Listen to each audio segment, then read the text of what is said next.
Olá, bom dia a todos e a todas. Estamos aqui na nossa quinta aula.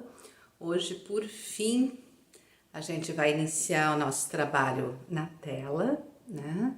A gente realizou vários estudos anteriormente, conversamos sobre algumas questões importantes e a aula de hoje a gente já vai iniciar o nosso trabalho na tela, né? Bom, em primeiro lugar, o que é a tela, né? A tela de pintura, ela consiste num chassis de madeira,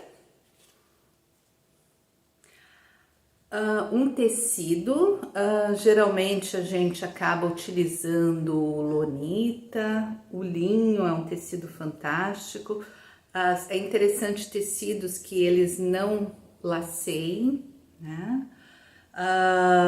Normalmente esse tecido ele é esticado nessa tela e grampeado aqui atrás, e depois esse tecido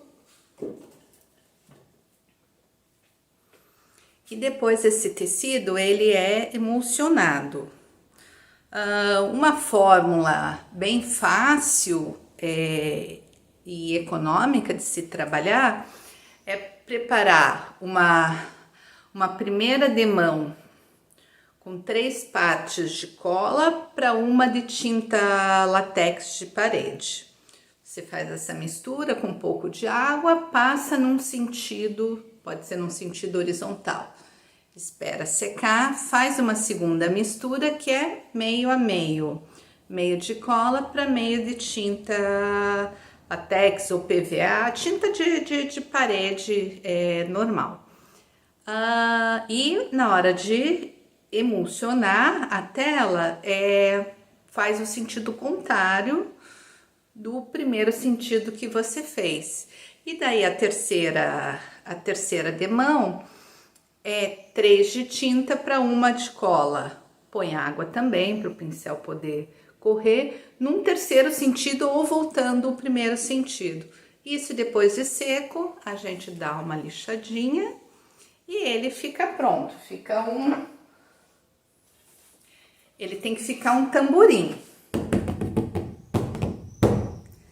para a tela tá bem esticada, né? Hoje em dia a gente compra a própria tela já emulsionada, também é uma opção interessante, mas os preços das telas tem preços muito econômicos, vai depender também do tamanho que vocês forem utilizar. Na minha época da faculdade, o que a gente fazia? A gente tirava o tecido depois de pintar, né? Desgrampeava, tirava os grampos e aproveitava o chassis para preparar mais tela.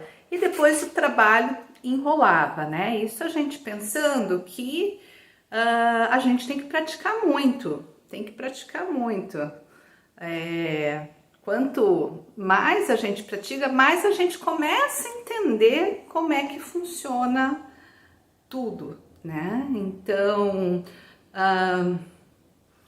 as pessoas têm muito a ideia assim, eu vou pintar uma tela, né? Até tenho medo da tela, porque essa tela tem que ir para a parede, ou tem que servir de presente para alguém. Não, se ficou bom, claro, bom, cada um faz o que quer, né? Mas ele é um treino, é que nem o papel, a gente armazena, a gente joga fora, a gente guarda, são estudos, né? Então a gente precisa praticar muito para o trabalho estar desenvolvendo de maneira melhor. É interessante comentar que até a Idade Média, o que se utilizavam era madeira. Basicamente, a tinta óleo é uma tinta que ela foi descoberta, digamos, na Idade Média. A própria pintura móvel transportável, né, ela acaba se originando mesmo na Idade Média, porque anteriormente as pinturas eram feitas em paredes. A gente tem os afrescos, grandes painéis preparados, né, com gesso fresco, pigmento, mais um emulsionante. E na Idade Média, com os retábulos, eles eram pinturas que eram transportáveis. A gente tinha também as pinturas que eram dobráveis, que ficavam nas igrejas, né? Porque a Idade Média ocidental ela é essencialmente religiosa. Então ela vem nesse auxílio de comunicar os dogmas da igreja. Então ela acaba sendo mais narrativa, muitas vezes, essas pinturas, no sentido de estar explicando e narrando esses dogmas. Então elas eram feitas em madeira e se utilizava, nesse período se descobriu a tinta a óleo e podendo transportar. Tem muitos pintores que continuam trabalhando com madeira.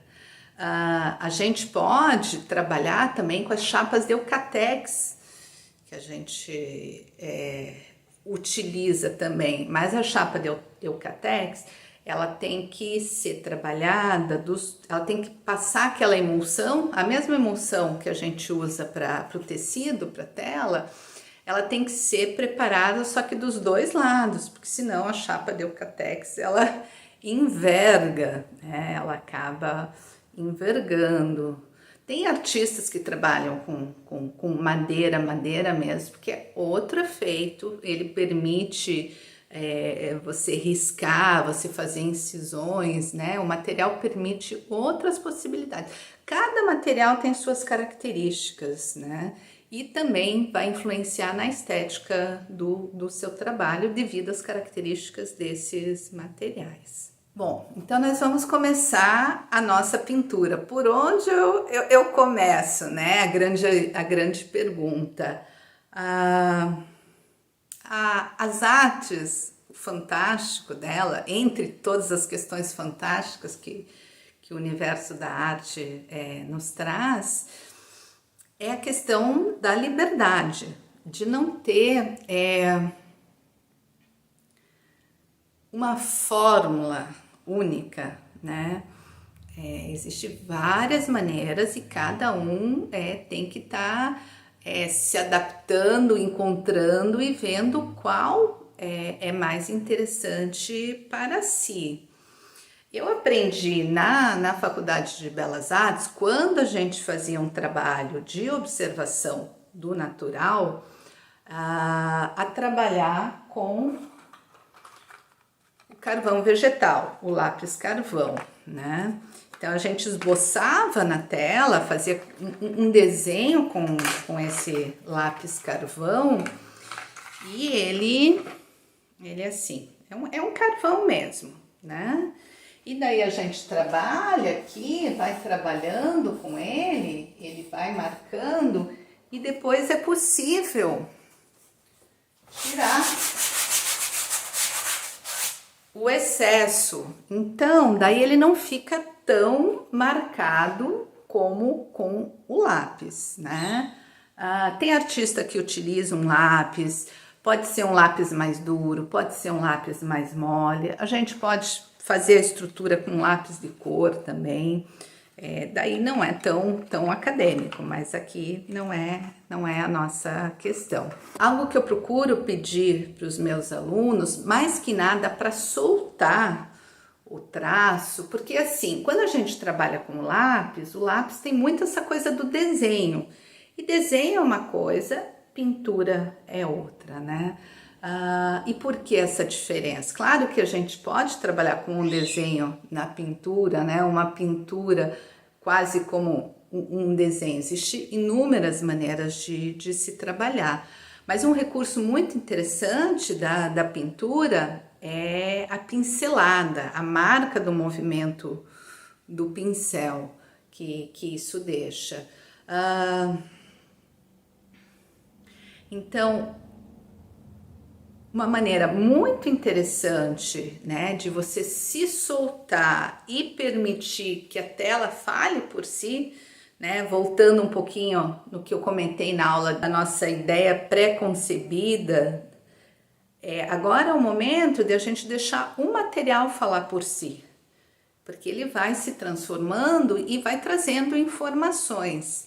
Então, romper um pouco com aquela ideia pré-concebida, aquela ideia é uma partida, mesmo que ela esteja construída na mente, mas como eu comentei, são códigos diferentes, né? São materialidades diferentes do que projeta na mente, do que o que vai aqui realmente se apresentar, devido ao material e a como o artista maneja também esse material. Outra possibilidade de se marcar a estrutura inicial na tela, que eu gosto muito, gosto para que solte o traço, para que permita explorar mais e tudo fique mais livre, é a gente usar diretamente a tinta no pincel, ele mais diluído. Se a gente usa ele mais diluído, ele simplesmente vai dar as primeiras marcas, né? Então a gente dilui bem, escolhe uma tinta, pode ser um azul mais escuro, escolhe o pincel e experimentem desenhar diretamente, experimentem pintar diretamente, fazer a estrutura diretamente com o pincel e com a tinta diluída. Isso é algo muito interessante, porque deixa um trabalho mais solto, né? E já vai adentrando no universo da tinta e da própria pintura. Outra pergunta que surge, e agora? Como é que eu faço, né? Eu vou fazer os primeiros traços, daí eu começo com o fundo, começo com a figura. A ideia, a gente tá construindo o todo no conjunto, né? Então a minha sugestão, trabalhar com uma tinta talvez um pouquinho mais diluída, vai depender do material que você está trabalhando, se é óleo ou se é acrílica, para fazer uma primeira pintura de esboço. Porque assim, a pintura no primeiro momento, não é a partir do momento que você preenche toda a tela de cor e de formas que isso está pronto. Muito pelo contrário. A gente depois tem que ir afinando, Quem já trabalhou com modelagem em barro, sabe que você parte de um bloco e você vai construindo esse conjunto de uma maneira, inicia de uma maneira mais pouco refinada e daí você vai refinando o conjunto. A mesma coisa a pintura, tá? Então nesse primeiro momento é trabalhar a composição dela, é trabalhar as cores, uma primeira ideia de cores, as cores mais principais, e sempre no conjunto. Porque se você detém, sei lá, você está fazendo um rosto, se detém num olho, depois vai fazer olho, depois vai fazer a boca, geralmente fica um Frankenstein, fica muito estranho. Por quê? Por que isso acontece? Porque a gente tem a nossa percepção visual. Quando você está trabalhando aqui, né, e só naquele olho, o resto tá tudo branco, quando você vai inserindo as cores e as outras formas do lado, a tua percepção com relação àquela forma inicial que você já deixou pronta, ela muda, e conforme vai inserindo, vai mudando, porque uma coisa influencia a outra, tá? Então é fundamental ir trabalhando todo, né, da base, do início, e refinando o todo nesse conjunto. Geralmente o que acontece é isso, a gente faz um primeiro esboço na própria tela, e daí vai afinando sempre nesse conjunto. Academicamente, quando a gente parte de uma observação natural, é muito interessante estar trazendo a relação de luzes e sombras. Então, marcar as áreas que tem bastante luzes, com altas luzes, com umas cores mais claras, até mesmo com branco ou com amarelo, e as áreas de sombras irem mais para um azul, mais para um roxo. Mas depende do trabalho que vocês vão estar trabalhando, se ele tem essa incisão, né, das luzes e sombras, Que a luz e sombra são elementos muito importantes para ajudar na configuração do volume e da profundidade na pintura. Eu já comentei com vocês em outros vídeos, né? Possivelmente nos do ateliê de artes visuais, que as cores quentes, elas mais luminosas, elas vão para frente, e as cores mais escuras e pouco luminosas vão para trás. Então a gente tem um avanço e um recuo das cores, o que denota a ilusão de profundidade numa superfície que é plana. Então, trabalhar com as luzes e sombras, se você quer trabalhar com esse volume, é um recurso também muito interessante, mas vai depender do objeto, da composição que vocês estão trabalhando. Outra questão que eu quero comentar aqui com vocês, que é bem importante, é esse cuidado com a composição. Porque uma vez feita a composição, às vezes fica difícil modificar. Já me aconteceu em vários trabalhos. Vamos pegar, por exemplo, uma paisagem, né? A paisagem é sempre interessante o primeiro plano ser um espaço maior, para o espectador entrar nele e depois mergulhar, né, dentro da pintura com os diversos planos. Quando a gente não insere o primeiro plano na paisagem, ele dá uma sensação um pouco de estranhamento. Isso, enfim, não é regra, são algumas dicas que funcionam, mas claro, não é uma lei universal, muito pelo contrário, tá aí tudo para ser rompido e experimentado outras possibilidades. Mas a gente pensar numa boa composição, isso ajuda muito. Algo que a gente tem que se preocupar, né? Vamos pensar que a nossa tela é o nosso espaço. Quando a gente coloca um elemento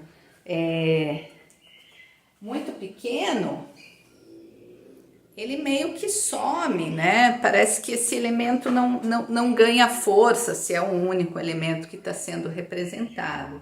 Agora, quando a gente insere um objeto maior, esse também não está muito grande, né? Vamos dar uma melhoradinha nisso, na nossa composição aqui, né? Quando a gente insere um objeto maior, ele já fica mais equilibrado.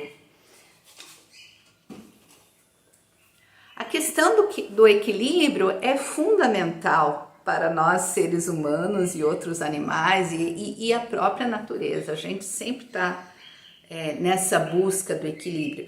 E a composição na tela, enfim, o equilíbrio é uma busca, a não ser que o artista não queira esse equilíbrio e o que ele queira chamar mesmo atenção para essa falta de equilíbrio, né? De novo, não é nenhuma regra absoluta, mas o ser humano, por natureza, ele busca esse equilíbrio. Nós somos seres simétricos, né? Temos a maioria das pessoas, enfim, temos pessoas que infelizmente, né, ou por algumas questões,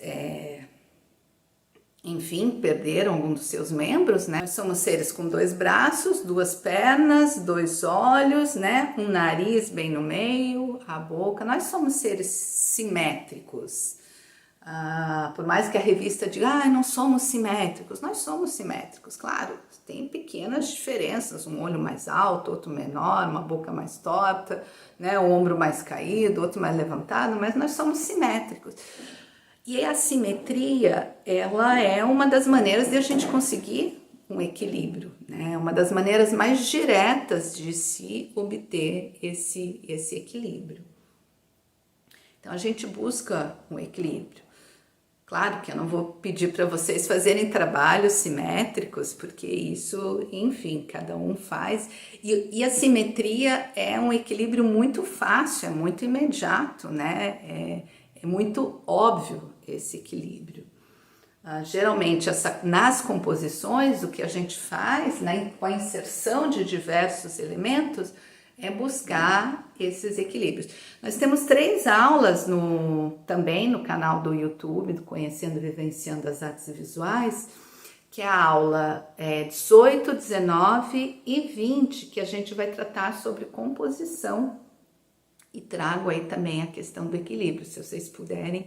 É muito importante para a gente compreender melhor essa distribuição dos elementos no espaço, né? Dessas formas. E claro, aí junto com as cores e outros elementos. Quando eu coloquei essa forma aqui, ele foi para o centro. O centro é outro equilíbrio também, é bastante direto, bastante óbvio, né? Quando eu coloco essa forma aqui nesse canto, parece que ela pede outra coisa para estar equilibrando. Então, a composição é um jogo de equilíbrios. É um jogo de equilíbrios. A gente partindo de uma composição, ao menos em termos de formas distribuídas no espaço, bem equilibrada, daí a gente tem o grande desafio de equilibrar isso também nas cores, porque as cores elas têm seus pesos, né? Elas têm maiores pesos visuais ou não, as cores mais saturadas, as cores mais claras, elas chamam o olhar e tem maior peso visual, então também é um jogo de equilíbrio, mas claro, muitas vezes isso acaba acontecendo instintivamente, não precisa ser racionalizado, né, nesse jogo de equilíbrio, buscando a solução do teu problema. Então, para a aula de hoje, eu trouxe essas questões que são bem importantes, e convido vocês a já estarem iniciando a sua primeira tela, pensando que é possível que não fique pronta nesse primeiro momento que vocês estão preenchendo a tela de formas e cores.